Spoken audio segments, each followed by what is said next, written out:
துலாம் ராசிக்கு 2026 ஜூன் மாத ராசி பலனை பொது பலனாக பார்க்கலாம். இந்த துலாம் ராசிக்கு ஒரு திருப்புமுனையான காலம் இந்த ஜூன் மாதம். எதனால என்றால், இந்த குரு பகவான் ராசிக்கு 10ஆம் பாவகத்தில் உச்சமாகிறார். ஜூன் 1ஆம் தேதியிலிருந்தே குரு 6 குடியவன் உச்சம் பெறுவதற்கு ஒரு நல்ல பலன் இருக்கு. குறிப்பா 10ஆம் பாவகம் என்பது தொழில் ஸ்தானம், கர்மஸ்தானம். இந்த பாவகத்துல ஒரு சுபகிரகம் உச்சமாகிறது. உங்களுக்கு ஏறத்தாழ 2025 டிசம்பர்ல இருந்து வேலை இல்லாம இருக்கிறவங்க, வேலையை விட்டுட்டவங்க, அல்லது புதிய வாய்ப்புக்காக தேடிக்கொண்டிருப்பவர்கள், வேலையில நெருக்கடியோடு இருக்கிறவங்க, இடமாற்ற சிந்தனையோடு இருக்கிறவங்களுக்கு இந்த காலகட்டத்தில் புதிய வாய்ப்பு கிடைக்கும். இந்த ஜூன் மாசத்திலேயே உங்களுக்கு ஆல்ரெடி நீங்க வேலை தேடிட்டு இருக்கிறீங்க, எஃபோர்ட் போட்டுக்கிறீங்கன்னா அதற்கான சான்சஸ் இந்த காலகட்டத்தில் உண்டு. புதிய வாய்ப்பு கிடைக்கும், வேலையில மாற்றம் வரும். ஆல்ரெடி வேலையில் இருக்கிற இடத்துல ஒர்க் ப்ரெஷர், மரியாதை இல்லை, சக பணியாளர்களுடைய பிரச்சனைகள் அல்லது மேலதிகாரிகளுடன் பிரச்சனைகள், இந்த பிரச்சனை எல்லாம் குறையும். மதிப்பு மரியாதை வரும். வேலை பார்க்கக்கூடிய இடத்துல ஒர்க் ப்ரெஷர் குறையும் முக்கியமா. அதே போல நீண்ட நாளாக இழுபறியாக இருந்த ப்ரொமோஷன், சில பேருக்கு அரசு பணியில் இருப்பவர்களுக்கு கிடைக்கிறதுக்கும் சான்சஸ் இருக்கு. ப்ரொமோஷனோட ஒரு இடமாற்றம் அல்லது ஊதிய உயர்வோட ஒரு இடமாற்றம் பெரிய கம்பெனிலேயோ அல்லது அரசு பணியிலேயோ இருப்பவர்களுக்கு அதற்கான வாய்ப்புகள் உண்டு. ஸோ அப்போ இந்த குரு 10ஆம் பாவகத்துல கர்மஸ்தானத்துல வர்றதுனால இனிமேல் உங்களுடைய வாழ்க்கை சேஞ்சஸ் நிறையவே ஏற்படக்கூடிய காலகட்டமாக இருக்கும். அது பாசிட்டிவான சேஞ்சஸ் தான். 6ஆம் இடத்துல சனி. இந்த சனிக்கு குரு பார்வை இருக்கிறதுனால எதிரிகள் தோற்பார்கள், எதிர்ப்புகளை ஜெயிப்பீங்க, சத்ரு ஜெயம் ஏற்படும், வெற்றி ஏற்படும். ஸோ அந்த வகையில இந்த ஜூன் மாசத்துல மற்ற கிரகங்கள்லாம் எந்த பொசிஷன்ல இருக்கு, அதன் அடிப்படையில் என்ன பலன் நடக்கும் என்பதை பற்றி நாம ஒரு பொது பலனாக பார்க்கலாம். வணக்கம், நான் உங்கள் ஆஸ்ட்ரோ பழனி சுவாமிகள். இந்த சேனலை பொறுத்தவரையிலும் சரியான கைடன்ஸும் சரியான ஜோதிட தகவல்களும் தரக்கூடிய சேனல். நீங்க விருப்பப்பட்டாக சப்ஸ்கிரைப் பண்ணி தொடர்ந்து பாருங்க. இந்த வீடியோ பிடிச்சிருந்தாலும் லைக் பண்ண மறக்காதீங்க. உங்கள் உறவுகள், நண்பர்களுக்கு ஷேர் பண்ணுங்க. இப்போ துலாம் ராசிக்கு 8ஆம் இடத்துல சூரியன் முதல் 15 நாள் இருக்கும். 8ஆம் இடத்துல சூரியன் இருக்கிறது 11ஆம் அதிபதி. எடுத்த உடனே உங்களுக்கு கொஞ்சம் செலவுகள்லாம் அதிகமாக இருக்கும். வருமானம் வர்றதை விட கொஞ்சம் கூடுதலாக செலவு பண்ற மாதிரி இருக்கும். சுப விரயங்கள் தான். வீடு மாற்ற செலவு, சில பேர் வாகன மாற்றம் கூட சில பேருக்கு ஏற்படும். அதே போல சில பேருக்கு சுபகாரிய நிகழ்ச்சிகள்ல கலந்துக்குவீங்க. உங்க இல்லத்திலேயே சுபகாரியத்துக்காக செலவு, பிள்ளைகள் வகையில செலவுகள், ஃபீஸ் கட்டுறது அல்லது பிள்ளைகளுக்காக செலவு பண்ணக்கூடிய சூழ்நிலைகள், ஆடம்பர பொருட்கள் வாங்குறது, குடும்பத்துக்காக செலவு பண்ணக்கூடிய சூழ்நிலைகள்லாம் மாதத்தோட தொடக்கத்திலேயே உங்களுக்கு 15 நாள் இருக்கு. அப்போ மாதத்தோட முதல் பகுதியில 8ஆம் பாவகத்தில் சூரியன் வர்றதுனால வருமானத்தை நீங்க திட்டமிட்டு செலவு பண்ணீங்கன்னா புதிய கடன் வாங்காம இருப்பீங்க. 15ஆம் தேதியிலிருந்து சூரியன் 9ஆம் பாவகத்தில் இருக்கும். அதே போல மாதத்தோட தொடக்கத்துல உங்களுக்கு 9ஆம் பாவகத்து அதிபதி புதன் ஆட்சி பெற்று இருக்கிறாரு. 9ஆம் பாவகத்திலே அப் டு ஜூன் 23ஆம் தேதி வரலும் புதன் மிதுனத்திலே இருப்பாரு. சுக்கிரன் ஜூன் 8ஆம் தேதி வரலும் மிதுனத்தில் இருக்கும். ஸோ ராசியாதிபதி 9ஆம் பாவகத்தில் இருக்கிறது முதல் 8 நாள்லயே உங்களுக்கு இந்த புதிய முயற்சிகள் இதெல்லாம் சக்சஸ் ஆகும். நீங்க ஒரு திட்டம் போட்டிருக்கீங்க, அதை செயல்படுத்தலாம்னு நினைக்கிறீங்கன்னா இந்த காலகட்டத்தில் சக்சஸ் ஆகும். குறிப்பா அந்த தொழில் ஆரம்பிக்கலாம் அல்லது சைட் பிஸ்னஸ் ஒன்று ஸ்டார்ட் பண்ணலாம் அப்படின்னு நிறைய பேருக்கு இந்த நேரத்தில் யோசனைகள்லாம் வரும். அது உங்க ஜாதகத்தையும் பார்த்துட்டு எந்த தொழில் செய்யலாம், இப்போ தசாபுக்திலாம் எப்படி இருக்குன்னு தெரிஞ்சுக்கிட்டு ஸ்டார்ட் பண்ணுங்க. ஆனாலும் ஒரு பொது பலனாக நீங்க இந்த முதல் 8 நாள்ல உங்களுக்கு அதுக்கான முயற்சிகள்ல சக்சஸ் ஆகும். அதே போல உங்களுக்கு புதன் ஆட்சி பெற்று இருக்கிறது விரையாதிபதியாகவும் வரக்கூடிய ஒரு புதன். அப்போ 9ஆம் பாவகத்தில் ஆட்சி பெற்று இருக்கிறது சொத்துக்கள் வகையில ஆதாயங்கள் ஏற்படும். குறிப்பா விற்க முடியாத ஒரு சொத்து விற்கிறது, அதனால ஆதாயம், கடனை கட்டுறது, மற்றவங்க கிட்ட கொடுத்து வச்ச பணம் வாங்க முடியல, போராடி பார்த்தாச்சு, விட்டாச்சு. ஆனா இப்ப நீங்க ட்ரை பண்ணீங்கன்னா அந்த பணத்தை கொஞ்சமாவது வாங்குறதுக்கான வாய்ப்புகள் வரும். ஸோ மற்றவங்க கிட்ட கொடுத்த பணத்தை நீங்க வாங்குறதுக்கு வாய்ப்பு உண்டு. நீங்க வாங்கின பணத்தையும் கொஞ்சம் கொடுக்கறதுக்கும் இந்த மாதத்தோட பிற்பகுதியிலிருந்து வாய்ப்புகள் உண்டு. ஸோ புதன் ஆட்சி பெற்று இருக்கிறது புத்திசாலித்தனமா செயல்படுவீங்க, லாப நோக்கோடு செயல்படுவீங்க. தந்தை வகையில உங்களுக்கு ஆதாயங்கள் இருக்கும். ஆனா தந்தையின் உடல்நலத்தை இந்த மாசத்தை பொறுத்தவரை கவனம் செலுத்திக்கணும். சுக்கிரன் ஜூன் 8ஆம் தேதியிலிருந்து 10ஆம் பாவகத்தில் இருக்கும். சுக்கிரனுக்கு இந்த கடகத்துல பகை, ஆனா 10ஆம் பாவகத்துல சுக்கிரன் நிஸ்பலமும் கூட. அப்போ உங்களுக்கு ஒரு மாதத்தோட பிற்பகுதியில 8ஆம் தேதிக்கு மேல கொஞ்சம் தன்னம்பிக்கை குறைவாக இருக்கிற மாதிரி இருக்கும். சில முயற்சி தடைகளும் ஏற்படும். ஆனாலும் தொடர்ந்து முயற்சி பண்ணீங்கன்னா குரு நல்லா இருக்கிறதுனால பாசிட்டிவா இருக்கு. ஒரு சுபகிரக சேர்க்கை மாதத்தோட பிற்பகுதியில, அதாவது புதன் சுக்கிரன் குரு சேர்க்கை 10ஆம் பாவகத்தில் இருக்கிறது தொழில்ல ஒரு நல்ல ஒரு முன்னேற்றம் ஏற்படும். அரசு பணிக்காக முயற்சி பண்றீங்கன்னாக்க உங்களுக்கு இந்த காலகட்டத்துல வாய்ப்பு இருக்கு. ஆனா நம்ம ஜாதகத்துல அரசு பணி போறதுக்கான பிராப்தம் இருக்கணும். அதே போல குறிப்பா அந்த வீடு வாகனம் வகையில வாய்ப்பு இருக்கு நிறைய. அதாவது வீடு கட்டுறது, சொந்த வீடு வாங்குறது, இந்த மாதிரியான விஷயங்கள் இந்த காலகட்டத்தில் நல்லா இருக்கும். ஆரோக்கிய குறைவு நீங்கும். குறிப்பா துலாம் ராசிக்கு அடிக்கடி உடல்நல தொந்தரவு பாதிப்பு போன்றவை, அந்த உடல்நல தொந்தரவு பாதிப்பு போன்றவை நீங்கும். இந்த சுபகிரக சேர்க்கை அப்படியே 4ஆம் பாவகத்தை பார்க்கறதுனால உங்களுக்கு உடல் நலத்தில் இருந்து அந்த மூட்டு வலி, தோள்பட்ட வலி, நரம்பு சம்பந்தமான பிரச்சனைகள், ஸ்கின் ப்ராப்ளம், இந்த மாதிரி பிரச்சனைகளுக்கெல்லாம் ஒரு முடிவு கிடைக்கும். அதே போல தாய் வழி வகையில இருந்து வந்த பிரச்சனைகள் தீரும். தாயாருக்கு உடல்நல தொந்தரவு பாதிப்புகள் நீங்கும். ஸோ இதெல்லாம் நன்மையான விஷயம். ஆனா செலவுகள் அதிகமாகும். வாகன மாற்றம், வீடு மாற்றம், சுப விஷயத்துக்காக நிறைய எக்ஸ்பென்சஸ் பண்ணக்கூடிய வாய்ப்பு நிறையவே உண்டு இந்த மாசத்தை பொறுத்தவரையிலும். இந்த மாதத்துல குறிப்பா பாத்தீங்கன்னாக்க சனி 6ஆம் இடத்துல இருக்கிறது உங்களுக்கு ஒரு நிலையில ஒரு பழைய சொத்து வித்துட்டு புதிய சொத்து வாங்குறது, அதே போல சில எதிர்ப்புகள், சில பிரச்சனைகளும் வேலை பார்க்கக்கூடிய இடத்துல இருந்தாலும் குரு பார்வையில் இருக்கிறதுனால அவற்றை இந்த மாசத்திலிருந்து வெற்றிகரமாக சமாளிப்பீங்க. குடும்ப வாழ்க்கை எப்படி இருக்கும் அப்படின்னாக்க, குறிப்பா 7ஆம் இடத்துல செவ்வாய் ஆட்சி இடத்துல ஜூன் 20ஆம் தேதி வரலாம். இந்த குடும்ப வாழ்க்கையில பாத்தீங்கன்னாக்க சில கருத்து வேறுபாடு இருக்கும். செவ்வாயோட 8வது பார்வை தன் வீட்டையே பார்க்குது, அதாவது 2ஆம் பாவகத்தை. அதனால வாக்குவாதங்கள் செய்யாம இருக்கணும். குறிப்பா வாழ்க்கை துணைவருடன் வாக்குவாதங்கள் செய்யாம இருக்கணும். ஆனா வாழ்க்கை துணைவரால் ஆதாயங்கள் உண்டு, நேசிப்புகள் உண்டு. வாழ்க்கை துணைவர் உங்களை புரிந்து கொண்டவராகவே இருப்பாரு. சுப காரியத்துக்காக இந்த காலகட்டத்தில் முயற்சி பண்றீங்க, நீண்ட நாளா திருமணம் ஆகல, திருமணத்திற்காக வரன் வருது ஆனா தள்ளி போகுதுன்னாக்க, இந்த ஜூன் மாசத்தை பொறுத்தவரைக்கும் ஜூன் 20க்குள்ள சுபகாரியம் சில பேருக்கு செட் ஆகி கல்யாணம் ஆகிறதுக்கு கூட வாய்ப்புகள் உண்டு.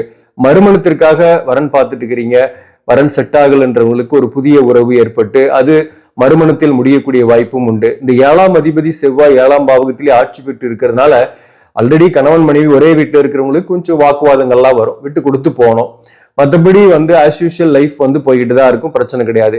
ஆனா பிரிந்து இருக்கிறவங்க சேர முடியுமா? ஒரு தற்காலிகமா பிரிஞ்சு இருக்கிறோம் அப்படின்னா கூட சேர முடியாத சூழ்நிலை தான் இந்த காலகட்டத்தில் இருக்கும்.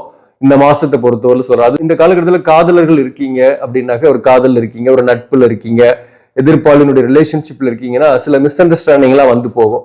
மாதத்தோட முதல் பகுதியில நிறைய காம்ப்ரமைஸ் பண்ணிக்கிட்டு தான் இந்த காலகட்டத்தில் போகணும். அப்போ ஒரு உறவு நிலை பிரியாம இருக்கும்.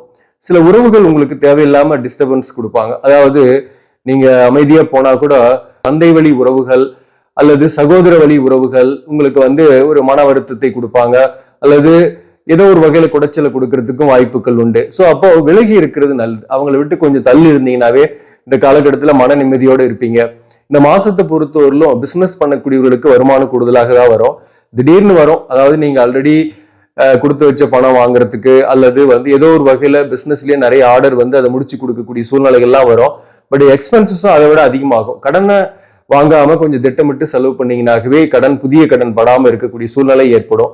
ஸோ அப்போ ராசிக்கு 6ஆம் இடத்துல சனி இருக்கிறதுனால வேலை கிடைக்கும், வேலை இல்லாதவர்களுக்கு புதிய வாய்ப்பு கிடைக்கும்.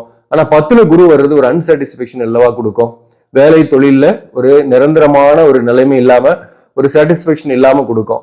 அதாவது கூடுதல் பொறுப்பு எல்லாம் கிடைக்கும், வேலை விஷயத்துல பொறுப்பு கிடைக்கும், அதே மாதிரி ஊதிய உயர்வும் கிடைக்கும், பணமும் கிடைக்கும். ஆனா ஒரு சாட்டிஸ்பேக்ஷனே இருக்காது எந்த பதவியில் இருந்தாலையும்.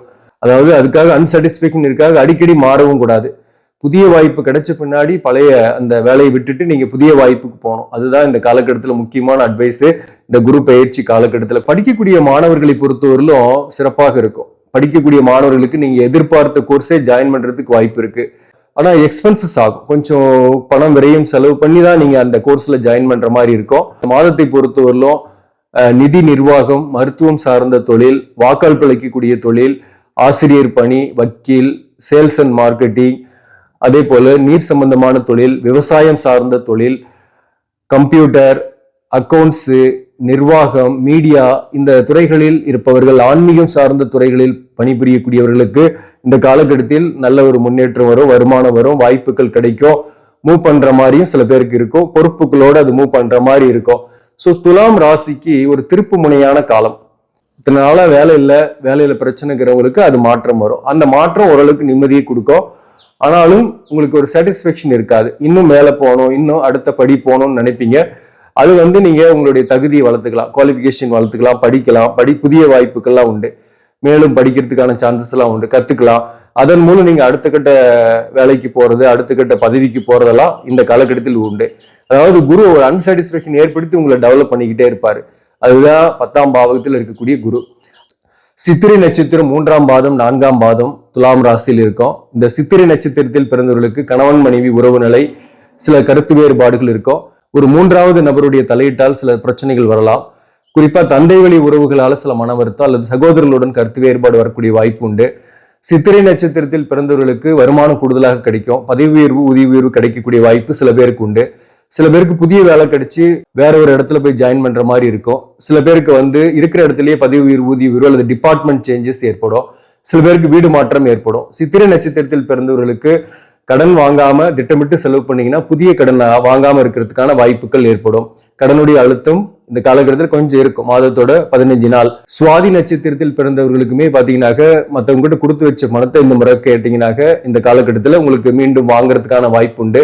உடல்நல தொந்தரவு பெருசா இல்லை.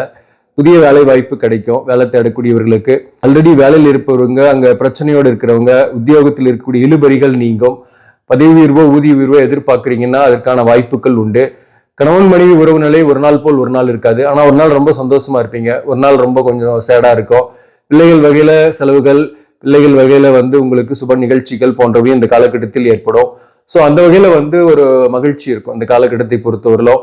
மேலும் புத்திரபாக்கியம் இல்லாதவர்களுக்கு புத்திரபாக்கியம் கிடைக்கக்கூடிய வாய்ப்பு உண்டு. சில பேருக்கு ஃபர்தரா படிச்சு அடுத்த லெவலுக்கு போறதுக்கான திட்டங்களையும் போடுவீங்க. மேலும் சுவாதி நட்சத்திரத்தில் பிறந்தவர்களுக்கு பயணங்கள் பலன் தரும்.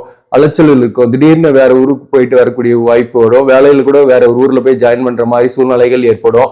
சுவாதி நட்சத்திரத்தில் பிறந்தவர்களுக்கு கணவன் மணி உறவு நிலையில கொஞ்சம் விட்டு கொடுத்து போனீங்கன்னாக்க இந்த மாசத்தை பொறுத்தவரையில சிறப்பான மாதம். அடுத்தது விசாகம் நட்சத்திரத்தில் பிறந்தவர்களுக்கும் அலைச்சல்கள் பயணங்கள் இருக்கும். ஹெல்த் இஷ்யூஸ் ஆனா பெருசா இல்லை. வாழ்க்கை துணை ஒரு வகையிலையும் பெரிய ஹெல்த் இஷ்யூஸ் கிடையாது. வாழ்க்கை துணையுடைய சப்போர்ட் இருக்கும். விசாக நட்சத்திரத்தில் பிறந்தவர்களுக்கு கடனுடைய அழுத்தம் கொஞ்சம் மாதத்தோட முதல் பகுதியில் போகும். ரீபேமெண்ட் பண்ற மாதிரியான சூழ்நிலைகள் இருக்கும். புதிய கடன் வாங்கக்கூடிய வாய்ப்பும் உண்டு. புதிய கடன் வாங்கி பழைய கடனை அடைப்பீங்க.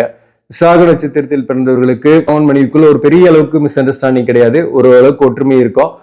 இளைய தலைமுறையாக இருக்கீங்கன்னாக்க காதல் ஏற்படுறது, நட்பு ஏற்படுறது போன்றவையும் ஏற்படும். திருமணம் ஆகாதவர்களுக்கு விசாக நட்சத்திரத்தில் பிறந்தவர்களுக்கும் அதே போல சுவாதி நட்சத்திரத்தில் பிறந்தவர்களுக்கும் சித்திரை 3ஆம் பாதம் 4ஆம் பாதத்தில் பிறந்தவர்களுக்குமே இந்த காலகட்டத்தில் வாய்ப்புகள் உண்டு. திருமணம் ஆகாதவர்களுக்கு வரன்கள் வரும். செட் ஆகிறதுக்கான சான்சஸ் உண்டு. ஸோ முயற்சி பண்ணலாம். சில பேருக்கு வீடு மாற்றம், வாகன மாற்றம் ஏற்படும். தொழில் மாற்றம் சில பேருக்கு நன்மையை கொடுக்கும். ஸோ மொத்தத்துல விசாக நட்சத்திரத்தில் பிறந்தவர்களுக்கு வருமானத்துக்கு மீறிய செலவுகளும் வரும். திட்டமிட்டு செலவு பண்ணுங்க. துலாம் ராசிக்கு இந்த காலகட்டத்தில் பண விஷயத்தை தான் அதிகமா செலவு பண்ணக்கூடாது. திட்டமிட்டு செலவு பண்ணீங்கன்னா உங்களுக்கு பிரச்சனையே கிடையாது.